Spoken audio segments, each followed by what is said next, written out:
Hey everyone, it is middle of the week, Wednesday, June 28th, leading into July 4th here. I just swung in the shop. Two reasons. One, I'm having Shane over at Fast Factory 50 Clutches doing me another clutch. This clutch will be for Corey's clone because we'll be hitting up Golden Spike here in a month. And then we'll be hitting up their 9/11 money special in September, and then of course we got the Big Pumpkin 100. We'll be running the clone there. So we're gonna set up just a clutch strictly just for that motor. So I'm not sitting there trying to change the RPMs. I mean, I can, but after we talk, we just decided it'd be easier. Just we got one clutch dedicated to one motor, one clutch dedicated to another, and the clutches they are pretty sweet. So if you're looking for a hard-hitting clutch that engages when you want it, 50 Clutches is the one to be. And the other reason why I'm here is I'm not gonna be here long, maybe an hour, maybe less, but I want to get going on starting to pull Leona's Predator engine off of her Kart and get the 206 on there and ready for next Saturday. So I've already talked to JP and Chad Waller about what I got to do with the float bowl, RPM. I'm gonna have to raise the RPM a little bit because it's gonna be running rich, and because you're restricting the air so much in that motor. So I've already got that all figured out. Now it's just basically executing it. I got to pull the motor, put the fuel line up from her pedal stand. It's got a built-in fuel tank, fuel to that line filter, and then of course I got to get a spring now in her throttle because I don't have the governor like our Predator we run. I have an actual regular style throttle, so I got to run a spring on that.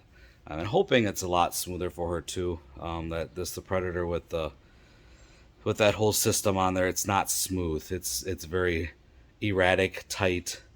It's just a bunch of chintzy metal. But that's what we got to run right now. So I'm not gonna, like I said, be here long. I'll make this short and sweet. So I'll put you guys down. But as you see, it's been busy here in the shop too. A little bit of body damage from her feature race. Her and another driver got together, so Corey's gonna fiberglass that. I believe that was the only spot. So you see she's got her side taken off. We were here last Saturday because it got rained out at MTS. So we already changed oil. I knocked out the clutches on Corey's dad's and Autumn's Predator. I need to redo the clutch, clean up the clutch. I got to check to see the engagement I want to run with the 206 on Leona's. And then I'm resetting, actually Dad's clutch, his old clutch now because he's got a 50 clutch, is going to go on Autumn's animal motor that we just purchased. Corey already verified the fuel pump is good, so I don't need to get a fuel pump on it. So basically I think we got to throw some oil in it. We are going to be swapping out fuel tanks because we run gas with the Predator. We're actually going to swap out, I had bought another fuel tank. We'll be swapping out fuel tank because this will run methanol for that engine over there. So instead of taking the chance of possibly getting teched and popping off bad, we're just going to swap our fuel tanks back and forth. You've got to pickle the motor anyways when you're done with it. And what I mean by pickling it is you're running gas through it so you disconnect the fuel line, so you're eliminating the methanol, and you're going to run gas through it so it doesn't dry out the carburetor is what you're doing. So I thought about maybe we could just swap out lines too, but we're just going to swap out motors and tank when we run MTS and Predator with Autumn. And then, of course, we'll actually be doing double duty with the Predator next weekend because they're going to start running it at MTS on Saturdays too. I just ordered up tires from my buddy Tony Conkey to put on the right sides for that. So my dad's Predator will be there, and then. But all right, now I'm rambling. So we're gonna put you down. I'm gonna do some work, but first I gotta organize the shop a little bit so I can get my cart out corner over there, and I want to get the tires off of it, get the right side up panel off of it, and possibly maybe pull the motor. So we'll kind of see what my time is like. So, all right, I'm gonna put you down. We're gonna do some work. Hope you enjoy.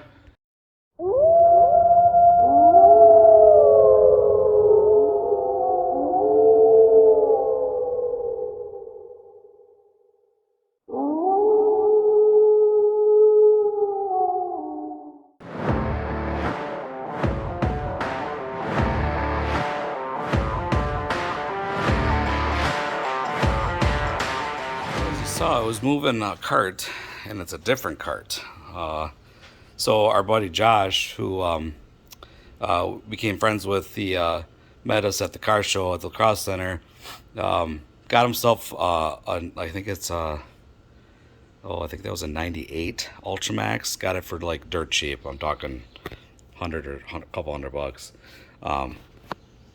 But he ended up getting a different cart originally, because that's the cart we were going to get ready. But now he's talking about possibly doing that one in a Predator class.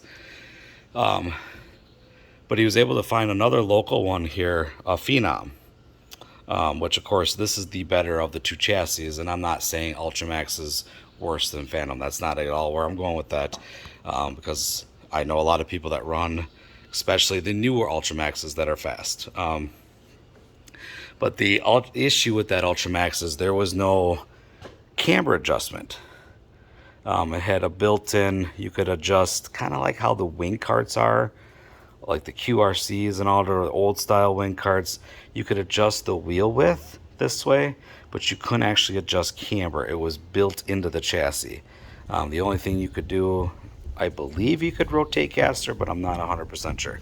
So you aren't able to adjust the chassis to the track conditions, and or track, depending on the size track you're on.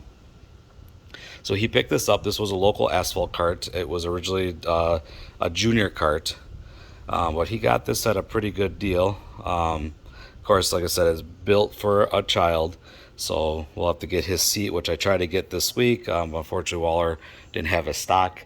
He was hoping to get it later this week. Get a seat for Josh. We're gonna have to probably lengthen that a little bit, maybe get a longer rod, and of course we'll have to redo this, get a longer rod here too. It's because it's right now, like I said, it's in the child. We want it up here for the adult. So, and the sidebar is pretty rough shape, so we'll have to either build a new one, which we might be able to with all the stuff we got, or we might have to buy one. Of course, it's got the short child steering bar, so we'll have to get the adult version of that. So there's things we still have to do to it, but in theory this one should take quicker to get ready and be a better chassis for him too on the dirt. I mean, he got a nice clutch, got himself another 206, and now he actually has two 206s. Again, what we'll probably end up doing is you don't know the shape of everything, but I mean, it rolls, it doesn't. But we'll throw a new axle, new bearings on it. We'll check the hub, check the brake rotor, stuff like that, kind of check all that through, and probably get them going racing. So, of course, yellow Vegas that are pretty wore out. So I'll have to get him some tires, rims, stuff like that. So, and then he's got a nice body sitting over here. That red body right there is actually his. And hopefully I would like to, hopefully, and he's very understanding with our schedules, our families, and stuff like that. So I'm hoping to be able to get him on the track at least August, September, where he can run the final couple months of the year. And then maybe what we'll do is we'll run this one, and then maybe we can get that other one up and going, and get him into the Predator. And if he wants to pull double duty next year, he can pull double duty. So, like I told him the other night via messaging, this is the better cart. Let's put our focus on this one, and let's get you going so you can at least hit the track and come have some fun. So, all right, now I'm going to stop jibber jabbering. I'm going to get the tires off, get the side off, loosen the engine, pull the clutch, and if time allows, I'm going to pull the engine off. And that's kind of my goal for today. So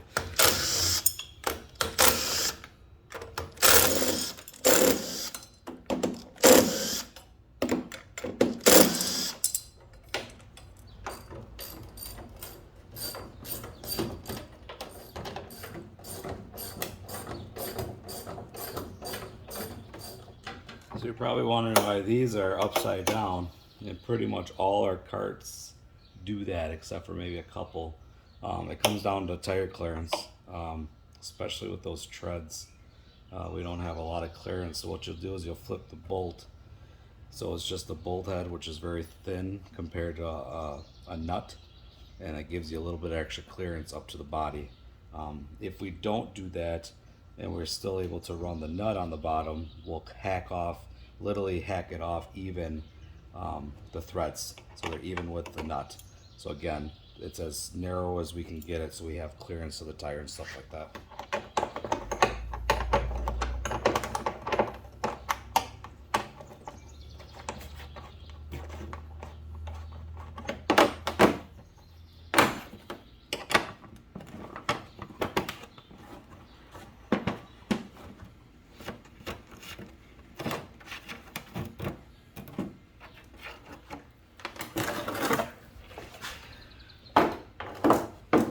As you see, it's pretty dirty.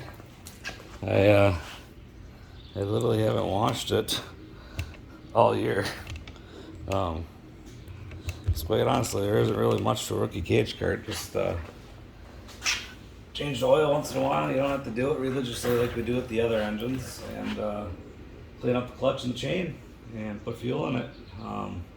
Adjust the chassis if you have to, but really at MTS, I don't have to. I might now with the 206, since she'll be going quicker. And then if you watch the video for at Rice Lake, I had to loosen up the chassis because the track had so much grip. She was tight center off. But I took Ross out of it, and she was able to do her thing. So now I'm going to pop this bar off and then probably move on to the clutch. But the reason I'm taking all this off is literally just so it's easier for me to work right here instead of bending over everything. Just take 10-15 minutes and pop everything off and make life easier. That's the plan.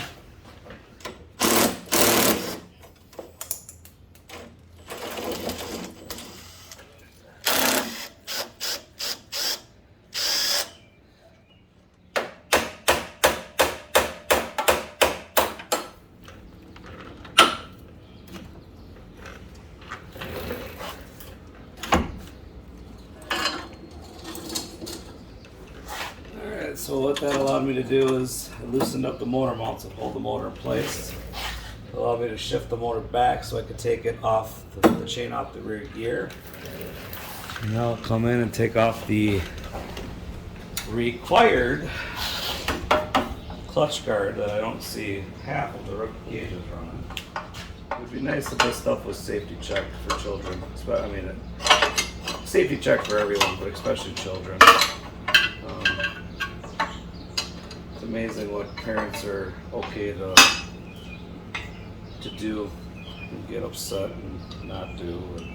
And just a guard that literally attaches to the other one. That's all it is.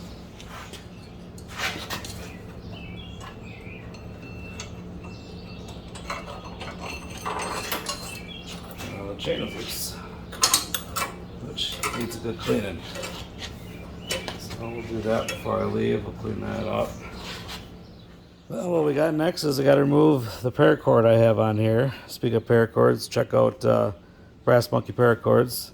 That's where I got this from. He's up in Rice Lake. So shout out to Warren. But what this is designed to do is, if in case of a runaway cart, throttle sticks, the brakes run out, something, if someone runs close enough to the cart, in theory they should be able to grab this and yank the spark plug off and kill the motor, which actually would have been nice on the junior wing that happened at Rice Lake this past weekend. There was something hung up in the carburetor. And maybe this is something that should be implemented on wings. I mean, we implemented on up at Rice Lake. I've suggested it for MTS. It is not required, but it should be. It's just a good safety standard, in my opinion. So, well, I'm going to take that off. We're going to take the tack lead off, and then I'll move on to taking the throttle line off, and then basically I can undo the motor and pull the motor off. And then probably at that point I'm going to call it a day, since it's 2:30. So see if I can save it so we can reuse it. I got plenty of the line if I have to make a new one. But if I can reuse this one on the 206, that's what we're going to try to do. And how my dad, the knot master from his job, set this up, I should be able to. And voila, there we go. So we're just going to kind of hang this out of the way up here, and I'll take the tack lead off.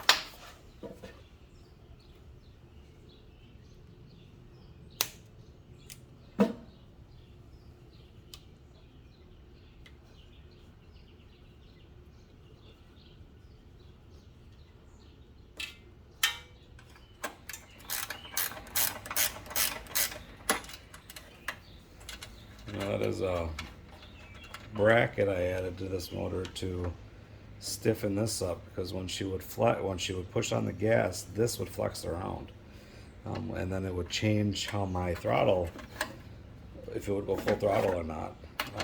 Like I said, they're not designed for what we're doing. Quite honestly, if you want my personal opinion, if we can just run the same motor we run in the Junior Predator and Adult Predator, put us on the smallest restrictor, run us on the 1270 gear, and call it good. Yeah, you might take the risk of floating the valves, maybe. There's just fortunately the class it still is and was ruined because people made it competitive. And an individual like myself who's not trying to be competitive, who's trying to use skills, it's very frustrating thing as a parent, to be honest with you. If you really want my honest opinion, they got the ghost motor out. Let's put that on there. Restrict it down. It's a $300 motor. By the time you buy the pipe and all that stuff, you've got another $100 into it. So for $400, which is cheaper than a 206, a little more expensive than these, but not much. But it's regulated. You could even go as far as have someone seal it, especially at the local level here. Just have someone seal them. You can get like an Alton and a Waller or someone else that wants to come in a JS MotorSports and let them seal these things up, and then technically run that in the Adult Predator and Junior Predator, or at least in the Junior Predator, and then move the Adult Predator to these. There's many different options, and everyone's got their own opinion, but I really do think we could simplify things if all 5 or 6 tracks in this vicinity could get together and just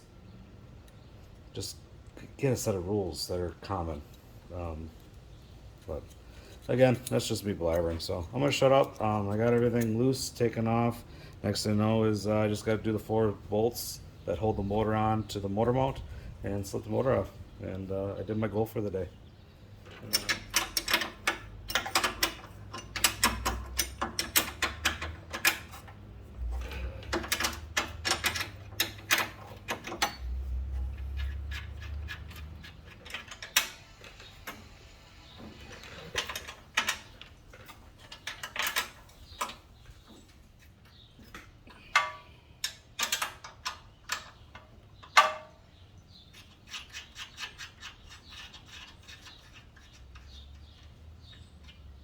Well, I've decided I'm not going to pull the motor off. I've got, as you watch, I got all the nuts off of it, lock washers, all that, so it's ready to pull off. So I think what I'm going to do is I'm going to call this a day because it is getting hot. It is 2:45, so I'm going to roll my cart back to the corner we have over here. And you can't see it over here for now. And I'll roll my dad's Predator back in, and I think I'm going to call it a day. So with that, I think what I'll do is I'll continue this video tomorrow, and I think tomorrow is when I'll pull the motor itself off and slip the clutch off. I'll actually put the other engine on right away and go from there. So I guess I'll see you back in 24 hours.